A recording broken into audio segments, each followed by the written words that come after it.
Waduh, bajunya kayaknya perlu dikecilin lagi ya, biar lebih seksi.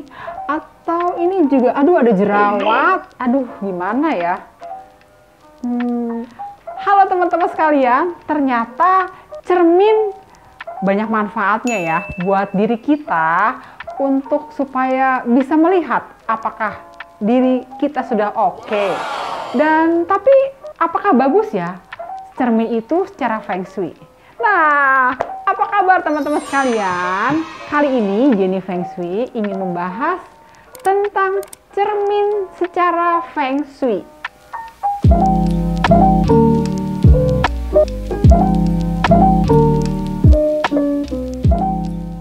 Gimana menurut kamu fungsi cermin buat kehidupan kita semua?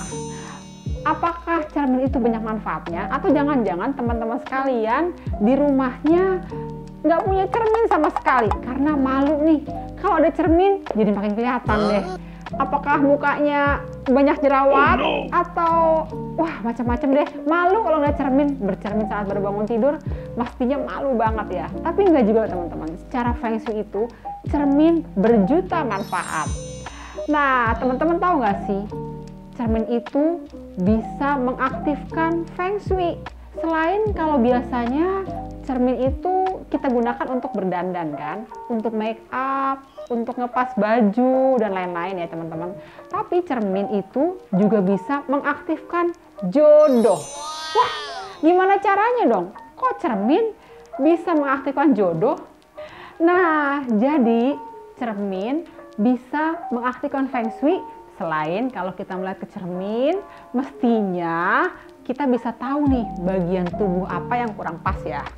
Tapi juga kalau cermin ada di sektor jodoh, di ruangan kamu yang sering dipakai sehari-hari, maka bisa mengaktifkan jodoh. Gimana caranya ya? Ruangnya kok bisa aktif jodohnya? Nah, teman-teman sekalian mesti lihat nih, kamu ada di pintu masuk ruang. Lalu posisikan cermin di sebelah kanan kamu. Cerminnya mengaktifkan sektor perkawinan. Jadi buat kamu yang nggak punya jodoh bisa aktif nih jodohnya. Ayo, siapa yang mau aktif jodohnya? Ada lagi nih. Cermin juga bisa mengaktifkan ruang yang sering kosong. Apakah ada salah satu ruang di rumah kamu yang jarang dipakai nih? Jadi kalau ruangan jarang dipakai biasanya beraura yin atau dingin. Nah, cermin bersifat yang atau bergairah. Jadi di ruangan yang dingin kamu hadirkan cermin bisa menetralisir energi yang dingin. Karena biasanya kalau ada cermin nggak bakal ada makhluk-makhluk yang halus nih teman-teman.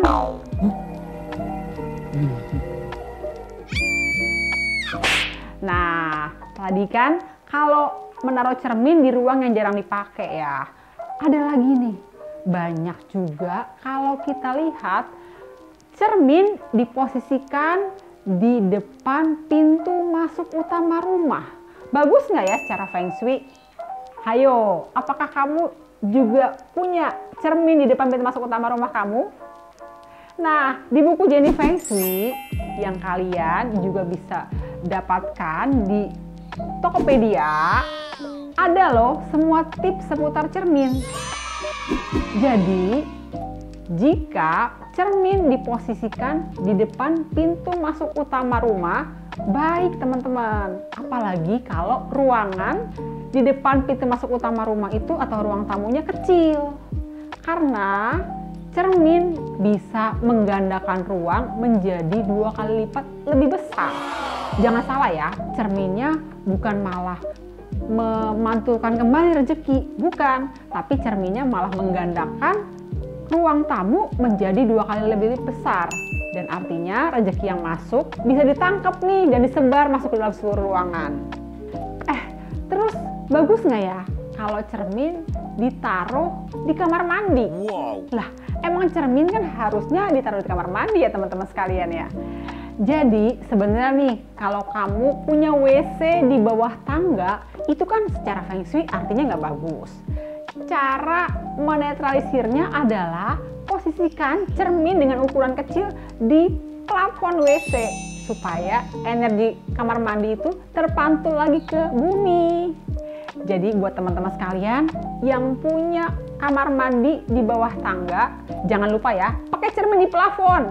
Bukan buat ngaca, tapi buat mantulin energi yang salah dari si WC itu.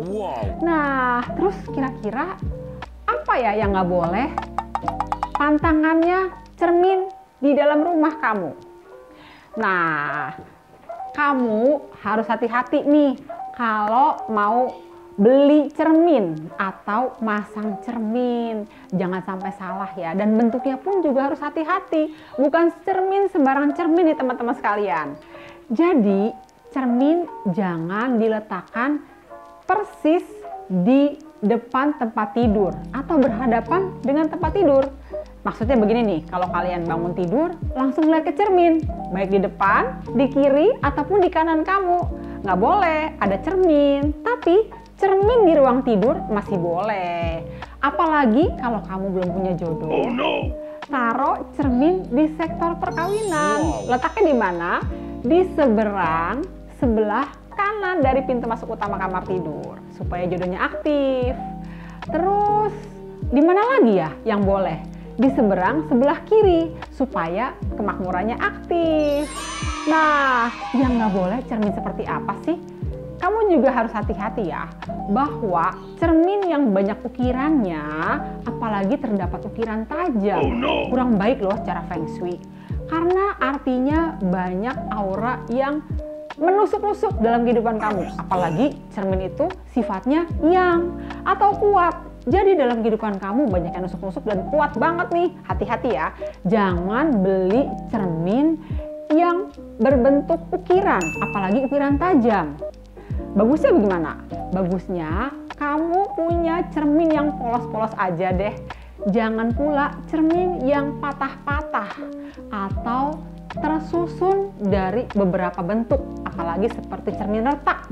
Nah, hati-hati ya, kalau sampai kamu punya cermin retak dalam rumah kamu, artinya kehidupan kamu ada yang retak nih.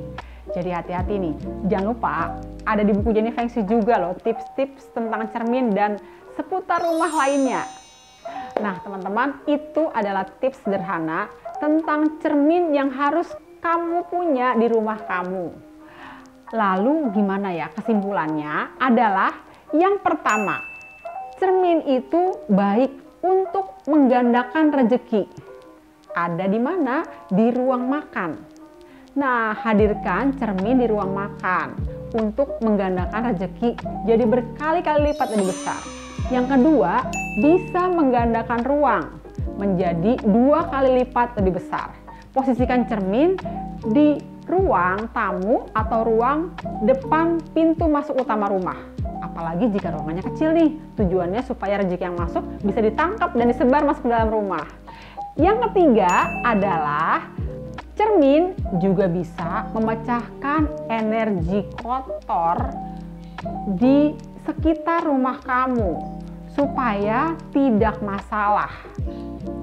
Nah, yang keempat, kamu pun juga harus memiliki cermin dengan bentuk yang polos. Jangan yang aneh-aneh deh. Kalau bentuk ukiran boleh nggak? Kalau bentuk ukiran sebaiknya jangan deh. Karena nggak tahu ukirannya itu bisa tajam atau enggak, retak atau enggak. Jangan sampai menggunakan cermin yang retak ya teman-teman sekalian. Nah teman-teman, itulah tips seputar cermin yang hadir dalam kehidupan kamu supaya oke nih feng shui-nya. Jangan lupa ya untuk like, share, dan subscribe. Jenny Feng Shui, Friends for Life.